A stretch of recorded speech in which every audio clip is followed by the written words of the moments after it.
اعوذ باللہ من الشیطان الرجیم بسم اللہ الرحمن الرحیم۔ سورۃ البقرہ کا رکوع نمبر 6 شروع کرتے ہیں۔ چوتھائی حصہ رکوع نمبر 5 پر مکمل ہو گیا۔ اس کی رکوع نمبر 6 کی آیات ہیں 47 سے 59 تک۔ پہلے ہم ترجمہ پڑھتے ہیں۔ یا بنی اسرائیل،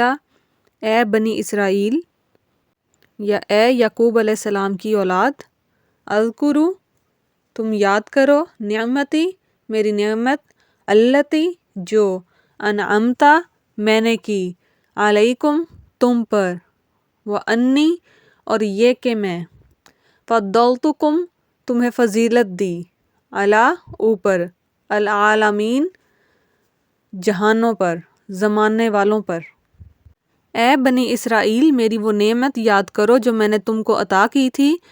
اور یہ کہ میں نے تم کو سارے جہانوں پر فضیلت دی تھی۔ واتقوا، اور ڈرو، یومن، اس دن سے، لا، نہیں، تجزی، بدلہ بنے گا، نفسن، کوئی شخص، ان، سے، نفسن، کسی، شیئن، کچھ، وا، اور، لا، نہیں، یقبلو، قبول کی جائے گی، منہا، اس سے، شفاعتن، کوئی سفارش، وا، اور، لا، نہیں، یؤخذ، لیا جائے گا، منہا، اس سے، عدل، کوئی معاوضہ، وا، اور، لا، نہیں، ہم، ان، ینصرون، مدد کی جائے گی۔ اور اس دن سے ڈرو جس دن کوئی شخص کسی کا کچھ بدلہ نہیں بنے گا، یعنی کوئی شخص کسی کے کچھ کام نہیں آئے گا، اور نہ کسی سے کوئی سفارش قبول کی جائے گی، اور نہ کسی سے کسی قسم کا کوئی معاوضہ یا فدیہ لیا جائے گا، اور نہ ان کو کوئی مدد پہنچے گی۔ اور، اذ، جب، نجیناکم، ہم نے تمہیں نجات دی یا ہم نے تمہیں رہائی دی، من، سے، آل فرعون سے، یسومونکم، وہ تمہیں دکھ دیتے تھے، سوء، برا ہے، العذابی، عذاب، یذبحون، وہ ذبح کرتے تھے، ابناءکم، تمہارے بیٹے، ویستحیون، اور زندہ چھوڑ دیتے تھے، نساءکم، تمہاری عورتیں، اور، فی، میں، ذالکم، یعنی اس میں، بلاء، آزمائش ہے، من، طرف سے، ربکم، تمہارے رب کی، عظیم، بڑی۔ اور جب ہم نے تمہیں آل فرعون سے نجات دی جو تمہیں بڑا عذاب دیتے تھے، تمہارے بیٹوں کو ذبح کرتے تھے اور تمہاری عورتوں کو زندہ رکھتے تھے، اور اس میں تمہارے پروردگار کی طرف سے بڑا امتحان ہے، بڑی آزمائش ہے، اور، اذ، جب، فرقنا، ہم نے پھاڑ دیا، بکم، تمہارے لیے،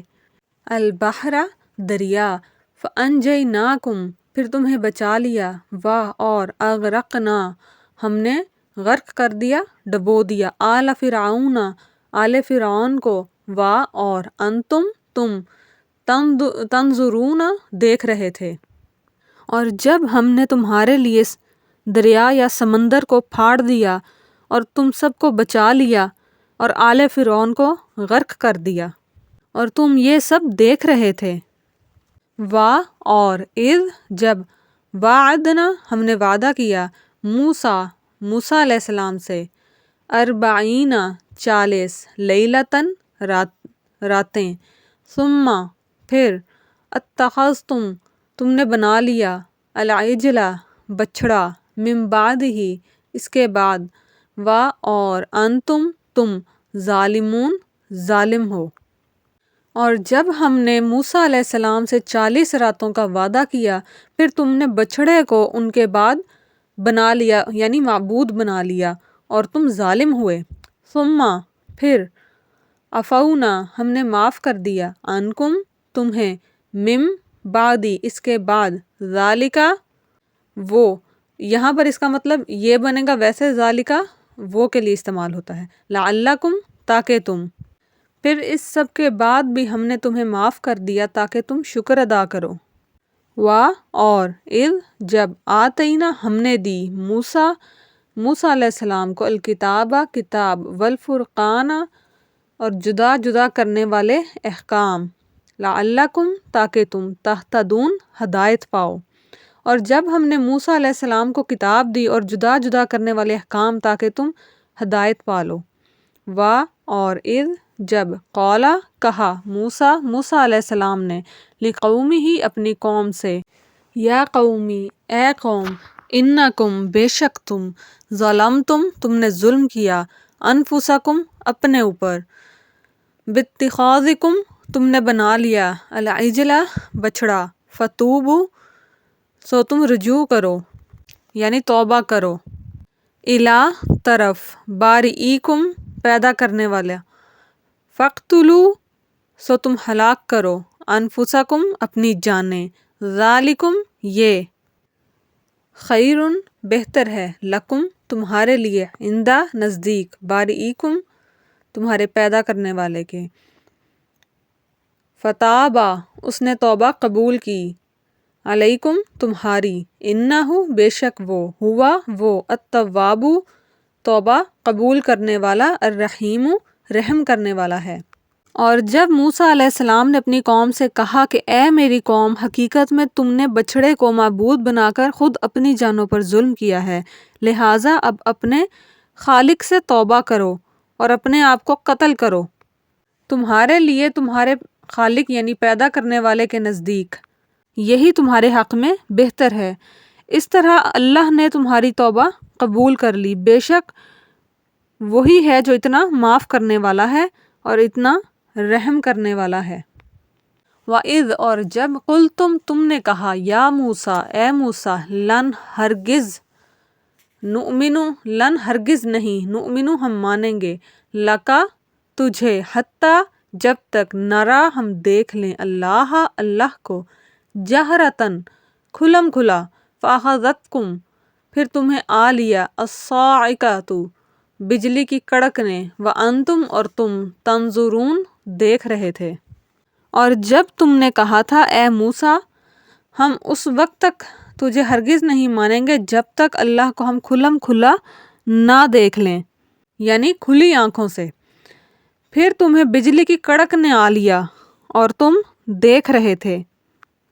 ثم پھر بعثناکم ہم نے تمہیں زندہ کیا مم سے بعد موتکم تمہاری موت لعلکم تاکہ تم تشکرون احسان مانو شکر ادا کرو، پھر ہم نے تمہیں تمہاری موت کے بعد زندہ کیا تاکہ تم احسان مانو۔ وَظَلَلْنَا اور ہم نے سایہ کیا علیکم تم پر الغمام بادل کا اور انزلنا ہم نے اتارا علیکم تم پر المنّ من والسلوی اور سلوی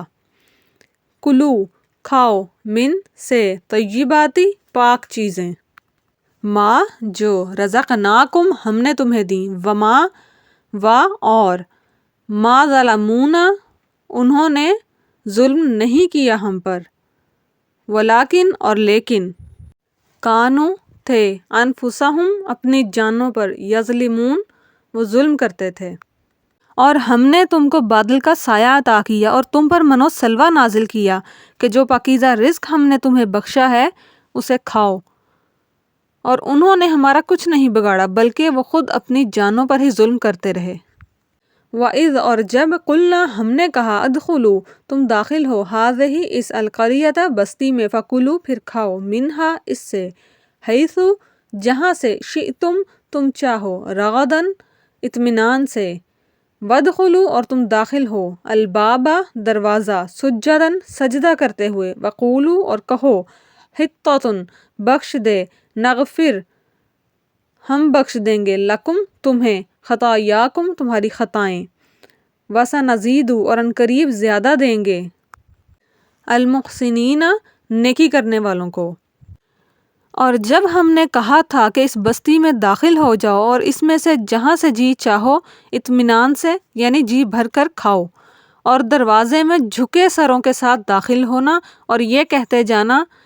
ہم آپ کی بخشش کے طلبگار ہیں، ہم تمہاری خطائیں معاف کر دیں گے اور نیکی کرنے والوں کو اور زیادہ بھی دیں گے یعنی اور زیادہ ثواب بھی دیں گے۔ فبدلا پھر بدل ڈالا الذین ان لوگوں نے ظلموا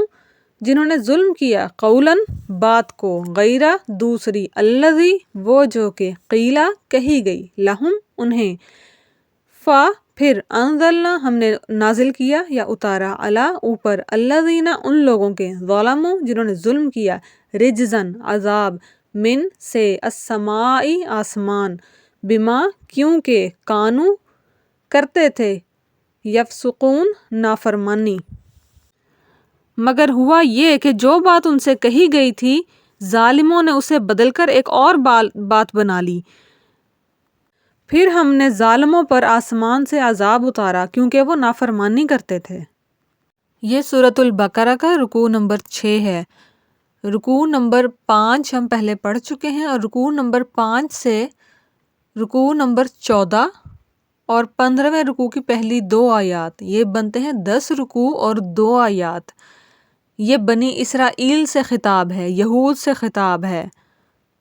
رکوع نمبر 5 دعوت پر مشتمل تھا کہ نبی صلی اللہ علیہ وآلہ وسلم پر ایمان لے آؤ، اور اس میں انداز نرم اختیار کیا گیا تھا۔ رکوع نمبر 6 سے رکوع نمبر 14 اور 15ویں رکوع کی پہلی 2 آیات میں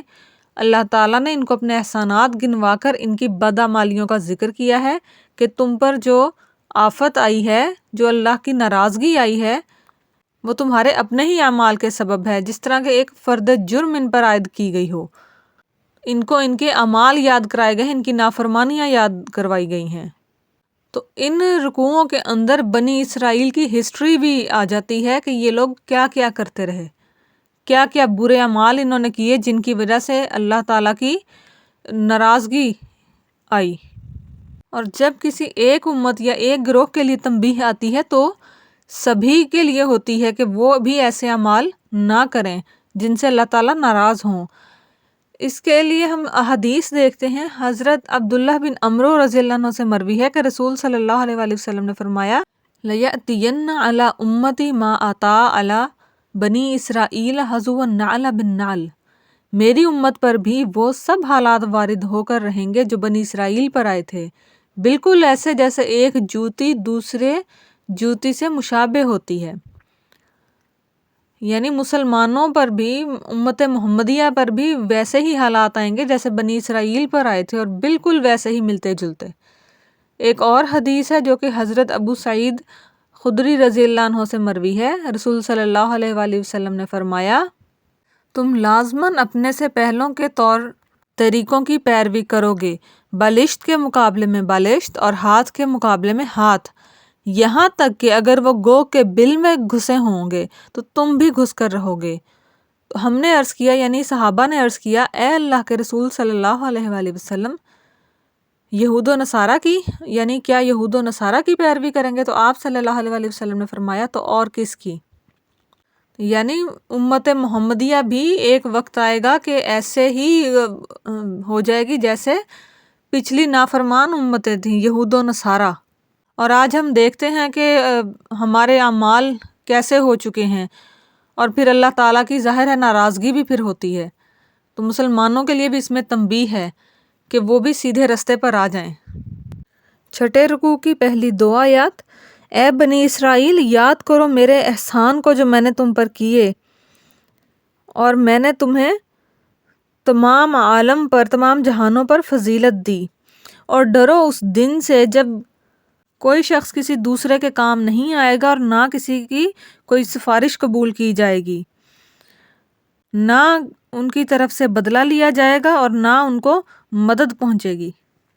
تو اس آیت میں خطاب، ان آیات میں خطاب نبی صلی اللہ علیہ وآلہ وسلم کے زمانے میں جو مدینہ میں یہودی تھے وہ ہیں، تو ان کو وہ احسانات یاد کروائے جا رہے ہیں جو ان کے باپ دادا یعنی ان کے آباء و اجداد پر اللہ تعالیٰ نے کیے تھے، بنی اسرائیل پر کیے تھے۔ اور قیامت کے دن کا ذکر کیا گیا ہے کہ اس دن سے ڈرو جب کوئی شخص کسی کے کام نہیں آئے گا، نہ کسی کی کوئی سفارش قبول ہوگی، اور نہ کوئی شخص کسی کی طرف سے کوئی معاوضہ لے سکے گا۔ یہاں پر مدد کے 3 طریقے بتائے گئے ہیں کہ ان تینوں طریقوں میں سے کوئی بھی طریقہ نہیں قبول ہوگا۔ یعنی ایک تو یہ کہ جو شخص ایمان پر ہی نہیں ہے،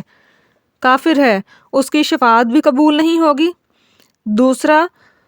جو شخص ایمان پر نہیں ہے اس کا کوئی فدیہ یعنی کوئی مال بھی قبول نہیں ہوگا۔ تیسرا، نہ یہ کفار ایک دوسرے کی زبردستی مدد کر سکیں گے۔ یعنی دنیا میں جیسے جن 3 طریقوں سے کسی بھی انسان کو رہا کروایا جا سکتا ہے، یعنی یا تو کسی سفارش کے ذریعے، یا کچھ مال دے کر فدیے کے طور پہ، یا پھر زبردستی، تو یہ تینوں طریقے آخرت میں نہیں چلیں گے۔ یعنی اگر ایمان نہیں ہے تو سفارش بھی نہیں چلے گی، ایمان نہیں ہے تو کچھ بھی وہاں پہ حل اور نہیں ہوگا۔ تو صرف اللہ پر ایمان لے آنا ہی واحد رستہ ہے کہ جس کے ذریعے انسان اپنے اعمال اچھے کر سکتا ہے اور اپنی آخرت سنوار سکتا ہے، اس کے علاوہ کوئی دوسرا رستہ نہیں ہے۔ اگلی آیات، اور یاد کرو اس وقت کو جب ہم نے تمہیں فرعون کے لوگوں سے نجات دی، یعنی آل فرعون سے، جو تم کو بڑا عذاب دیتے تھے، تمہارے بیٹوں کو ذبح کرتے تھے اور تمہاری عورتوں کو زندہ چھوڑتے تھے۔ اس میں تمہارے رب کی طرف سے بڑی آزمائش تھی۔ اس میں بعض مفسرین نے لکھا ہے کہ فرعون کو کسی نجومی نے پیشین گوئی کی تھی، جبکہ بعض مفسرین نے خواب کا ذکر کیا ہے کہ فرعون کو خواب دکھا تھا، جس کے نتیجے میں اس نے لڑکیوں کو زندہ چھوڑتا تھا اور لڑکوں کو ذبح کر دیتا تھا۔ تو کسی نے فرعون سے پیشین گوئی کی تھی کہ بنی اسرائیل میں ایک لڑکا پیدا ہوگا جس کے ہاتھوں سے تمہاری سلطنت جو ہے وہ ختم ہو جائے گی۔ تو اس کے بعد فرعون نے جو ہے لڑکوں کو قتل کرنا شروع کر دیا تھا، اور چونکہ لڑکیوں کے بارے میں اسے کوئی نہیں تھا اس قسم کا خطرہ، تو اس نے لڑکیوں کو قتل نہیں کرتا تھا۔ اور بعض مفسرین نے لکھا ہے کہ فرعون نے خواب دیکھا تھا کہ بیت المقدس کی طرف سے آگ آئی مصر میں، اور تمام قبطیوں کے گھروں کو جلا کر راکھ کر دیا اس نے، اور بنی اسرائیل کے گھروں کو کوئی نقصان نہیں پہنچا۔ تو کسی نے اس کو تعبیر بتائی تھی کہ بنی اسرائیل میں سے ایک بچہ پیدا ہوگا جو فرعون کی حکومت گرائے گا یا اس کے زوال کا سبب بنے گا، تو اس نے لڑکوں کو پھر ذبح کرنا شروع کر دیا تھا۔ حضرت یوسف علیہ السلام کا بھی معلوم ہے کہ وہ مصر میں تھے، تو ان کے زمانے میں بھی فرعون تھا، مصر کے ہر بادشاہ کو فرعون کہا جاتا تھا۔ حضرت موسیٰ علیہ السلام کے زمانے کا فرعون اہل اصبہان میں سے تھا، اور اس کا لقب ذو ظفر تھا، اور اس کا نام آتا ہے ولید بن مصعب بن ریان۔ اور حضرت یوسف علیہ السلام کے زمانے کے فرعون کا نام ریان بن الولید آتا ہے، اور ان دونوں فرعونوں کے درمیان تقریباً 400 سال کا عرصہ ہے۔ تاریخ میں یہ ملتا ہے کہ حضرت موسیٰ علیہ السلام کے زمانے کے فرعون نے تقریباً 90,000 بچے ذبح کروا دیے تھے، اس ڈر سے کہ بنی اسرائیل کا کوئی لڑکا زندہ رہ گیا تو وہ میری حکومت کے لیے خطرہ بن جائے گا۔ تو اللہ تعالیٰ نے اس نعمت کو یاد کروایا ہے کہ ہم نے تمہیں آل فرعون سے نجات دلائی، جو تمہارے بیٹوں کو ذبح کر دیتے تھے اور تمہاری عورتوں کو زندہ چھوڑ دیتے تھے۔ اور یہ بھی بات ذہن میں رکھنے کی ہے کہ فرعون بنی اسرائیل کی عورتوں کو اپنی خدمت کے لیے رکھتا تھا، تو وہ ان سے فائدہ بھی، ان عورتوں کو اگر زندہ چھوڑتا تھا تو ان سے فائدہ بھی اٹھاتا تھا۔ کہ جب ہم نے تمہاری وجہ سے دریا کو پھاڑ دیا، پھر ہم نے تم کو بچا لیا اور آل فرعون کو ڈبو دیا اور تم دیکھ رہے تھے، اور جب ہم نے وعدہ کیا موسیٰ علیہ السلام سے 40 راتوں کا، پھر تم نے بچڑا بنا لیا موسیٰ علیہ السلام کے بعد، اور تم ظالم تھے۔ یہ واقعہ موسیٰ علیہ السلام کی نبوت کے بعد کا ہے۔ پہلے تو بہت عرصہ موسیٰ علیہ السلام فرعون کو سمجھاتے رہے۔ موسیٰ علیہ السلام جیسے کہ معلوم ہے کہ بنی اسرائیل میں سے وہ زندہ بچ گئے تھے، حضرت آسیہ نے ان کو پالا تھا، فرعون کے محل میں ان کی پرورش ہوئی تھی۔ تو جب وہ بڑے ہوئے تو انہوں نے فرعون کو کافی عرصہ سمجھایا، لیکن وہ نہیں مانا، تو حضرت موسیٰ علیہ السلام کو حکم ہوا تھا کہ وہ بنی اسرائیل کو خفیہ طور پر وہاں سے نکال کر لے جائیں، اور جب وہ نکلے تھے خفیہ طور پر تو پیچھے سے فرعون کا لشکر آ گیا تھا، فرعون بھی اسی لشکر میں تھا۔ بنی اسرائیل کے 12 قبیلے تھے، تو جب اللہ تعالیٰ کی طرف سے حکم ہوا کہ بنی اسرائیل کو یہاں سے نکال کر لے جائیں، تو جب دریا کے کنارے حضرت موسیٰ علیہ السلام بنی اسرائیل کے ساتھ پہنچے تو ان کو حکم ہوا کہ اپنی لاٹھی دریا پر مارو۔ جب لاٹھی دریا، عصا جو تھا حضرت موسیٰ علیہ السلام کا، جب وہ لاٹھی انہوں نے دریا پر ماری تو 12 رستے بن گئے تھے۔ وہ اس طرح بنے تھے کہ پانی پہاڑ کی طرح منجمد ہو کر کھڑا ہو گیا تھا، اور درمیان سے یہ بنی اسرائیل نکل گئے تھے رستے پر سے۔ تو فرعون کے لوگ فرعون اور اس کے لوگ جو پیچھا کرتے آئے ہوئے تھے، تو انہوں نے دیکھا تو انہوں نے کہا کہ جیسے یہ نکل گئے ہیں اس خشکی سے تو ہم بھی نکل جائیں گے، حالانکہ وہ پانی منجمد کر دیا تھا اللہ تعالیٰ نے۔ تو جب فرعون اور اس کا لشکر دریا کے اندر پہنچ گئے تو اللہ تعالیٰ نے ان کو غرق کر دیا۔ تو اللہ تعالیٰ نے اس طرح ان کو، بنی اسرائیل کو، آل فرعون سے نجات دی، اور بنی اسرائیل نے اپنی آنکھوں سے یہ سب کچھ دیکھا۔ اس واقعے کے بعد جب فرعون اور اس کا لشکر غرق ہو گیا تو بنی اسرائیل واپس مصر میں آ کر رہنے لگے۔ تو اس وقت بنی اسرائیل نے کہا کہ اب ہم بالکل مطمئن ہو گئے ہیں، اور اگر کوئی شریعت ہمارے لیے ہے، حضرت موسیٰ علیہ السلام سے انہوں نے کہا، تو ہمیں بتائیے۔ تو اللہ تعالیٰ نے حکم دیا کہ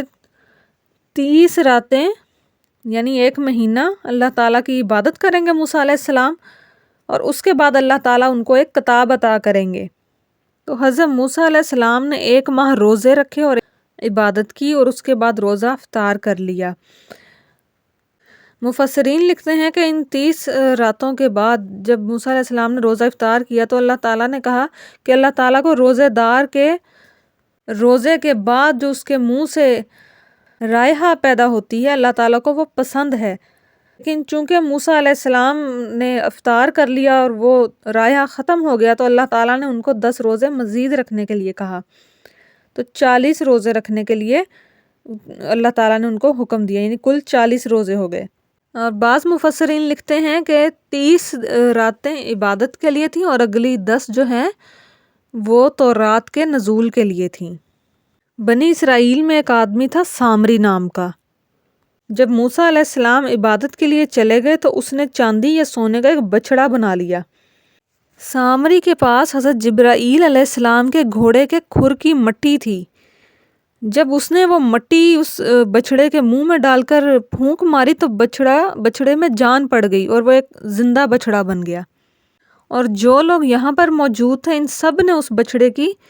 پوجا کرنی شروع کر دی، سوائے ان لوگوں کے جو کہ حضرت موسیٰ علیہ السلام کے ساتھ اور حضرت ہارون علیہ السلام کے ساتھ عبادت کے لیے گئے ہوئے تھے۔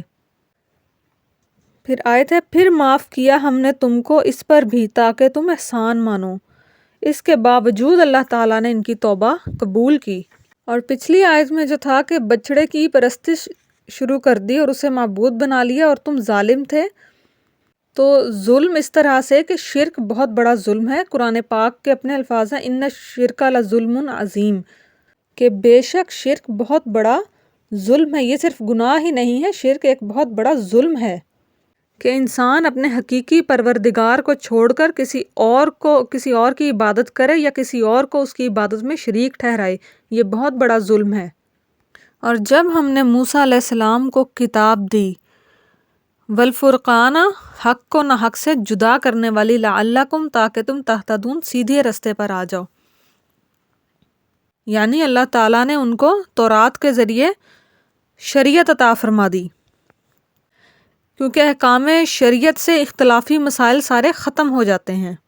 اور یہ ایک قوم کو ایک نظریے پر جمع کر دیتی ہے۔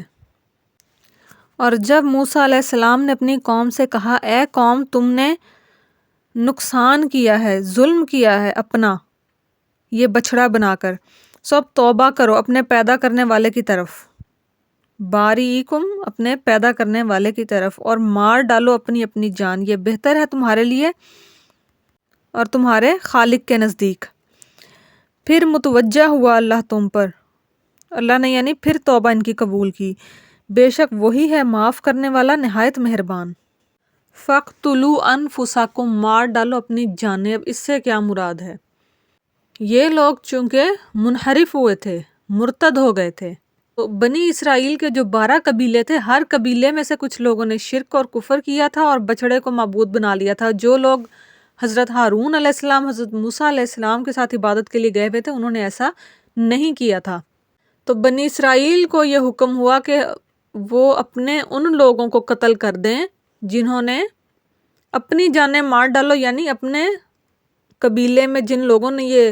شرک کیا ہے ان کو قتل کرو۔ تو یہ سزا ان مرتدین کے لیے تھی۔ اور جب تم نے کہا، اے موسیٰ، ہم ہرگز یقین نہیں کریں گے تیرا جب تک ہم اللہ کو دیکھ نہ لیں کھلی آنکھوں سے، پھر تم کو پکڑ لیا بجلی نے اور تم دیکھ رہے تھے۔ ان بنی اسرائیل نے دوبارہ نافرمانی کی۔ جب موسیٰ علیہ السلام نے کوہ طور سے واپس آ کر تورات پیش کی ان لوگوں کے سامنے کہ یہ ہے وہ کتاب جو اللہ تعالیٰ نے نازل کی ہے مجھ پر، تو ان گستاخوں نے کہا کہ ہم تو تب تک یقین نہیں کریں گے جب تک ہم اللہ کو خود اپنی آنکھوں سے نہ دیکھ لیں یا اللہ تعالیٰ خود ہم سے کلام نہ کرے۔ تو موسیٰ علیہ السلام کوہ طور پر ان 70 لوگوں کو ساتھ لے گئے جن کو بنی اسرائیل نے خود منتخب کیا تھا۔ کوہ طور پر ان 70 لوگوں نے اللہ تعالیٰ کے کلام کو خود سنا۔ تب بھی ان نافرمانوں نے کہا کہ ہمیں کیا معلوم کہ کون بول رہا ہے، تو اگر ہم اللہ کو دیکھ لیں گے تو پھر مان لیں گے۔ پہلے انہوں نے سننے پر کہا کہ ہم سن لیں گے، اللہ ہم سے کلام کرے، یہ سننے پر بھی نہیں مانے، تو پھر انہوں نے کہا اگر ہم اللہ کو دیکھ لیں گے تو ہم مانیں گے۔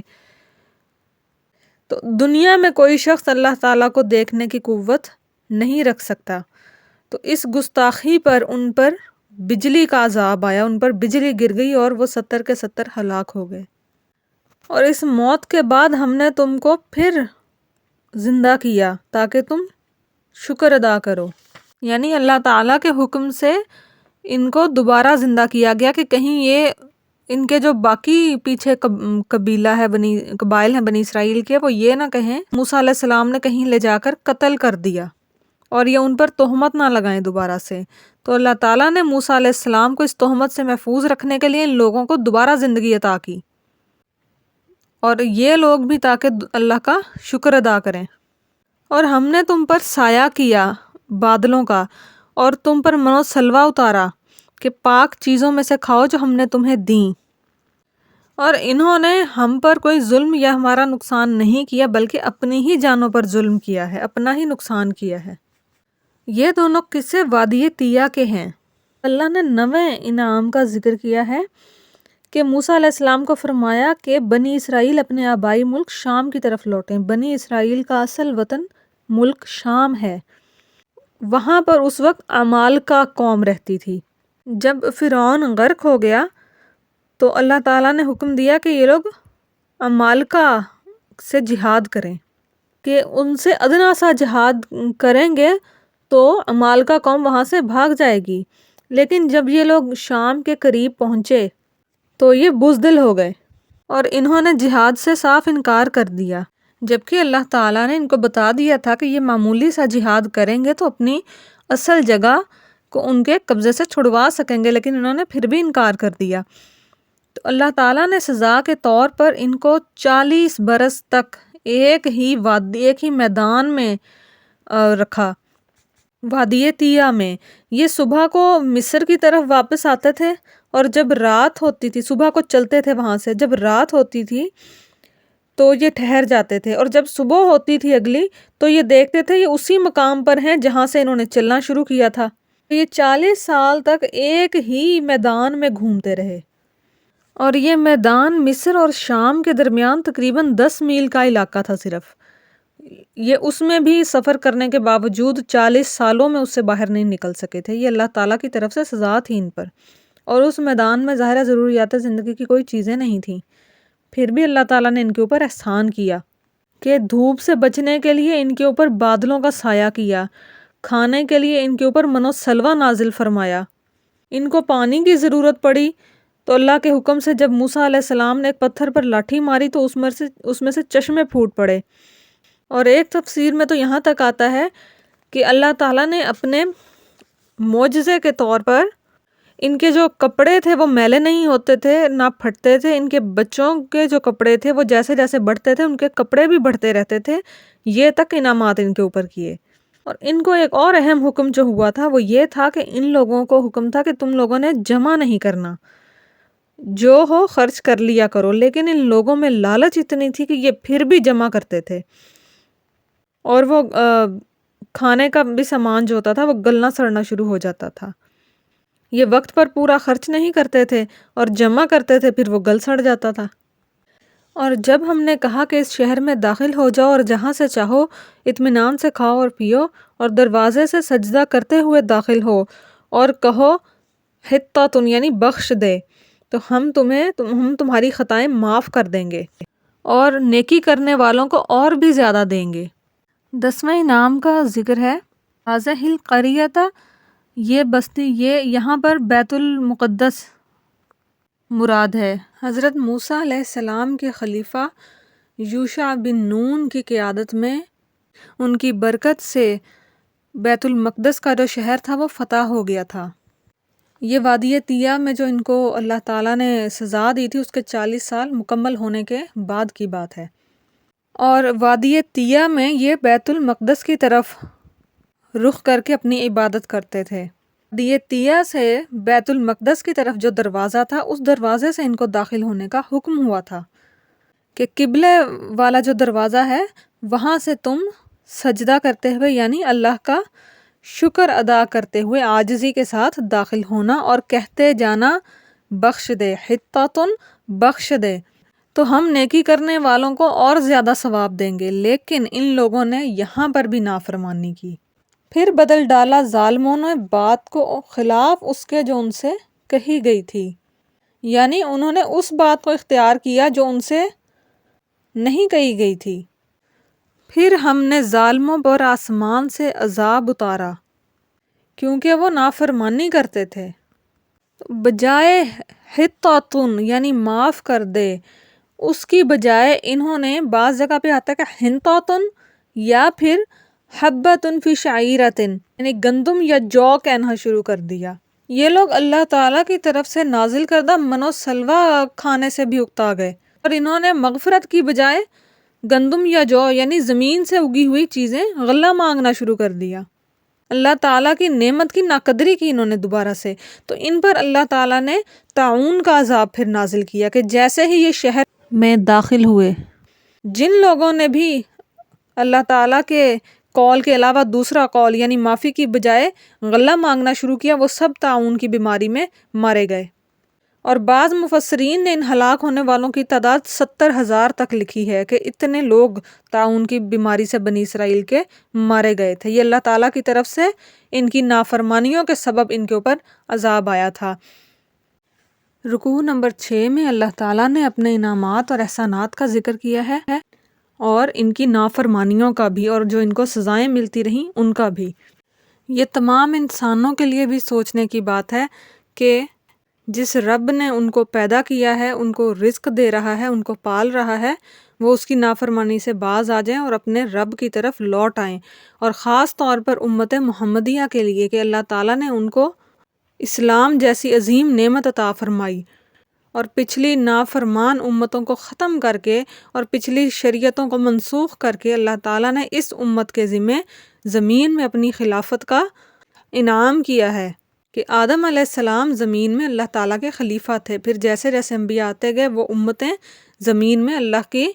نائب بنی، ان کی نافرمانیوں کے سبب ان کو اللہ تعالیٰ نے ختم فرما کر، ان کی حکومت ختم فرما کر امت محمدیہ کو یہ ذمہ داری سونپی۔ تو خاص طور پر مسلمانوں کو اللہ کی زمین میں اللہ کے قوانین نافذ کرنے کے لیے، اللہ کی شریعت نافذ کرنے کے لیے جد و جہد کرنی چاہیے، اور اس کا آغاز اپنی ذات سے چاہیے کہ پہلے اپنے اعمال درست کریں اور دوسروں کو بھی دعوت دیں اللہ کے دین کی طرف، اور اللہ کے دین کے نفاذ کے لیے کوششیں کریں۔